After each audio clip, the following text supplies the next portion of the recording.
Hello mga B. Oo, ako lang ito. Ang sisira at tutusok sa makatas mong sponge. So nagtusok na pala ako ng mga masinjana. As usual, habang tinutusok ko ito, ay kumatas ang sponge. So dalawa palang sponge ang ginawa ko. Dahil dalawang arrangement ang gagawin natin. Alam ko nakaka-relate ka. Kasi kung ano yung gagawin natin sa kabila, gagawin din natin sa isa. Parang yung jowa mo. Pag inano ka, ahanoin niya din yung kabit.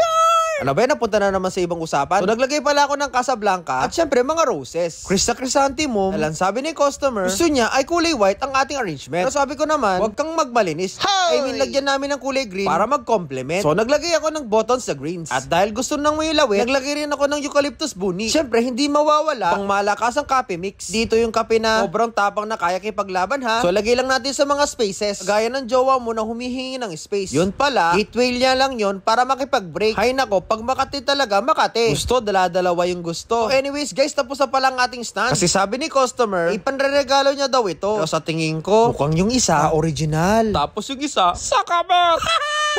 Per joke lang ha. Pero baka totoo.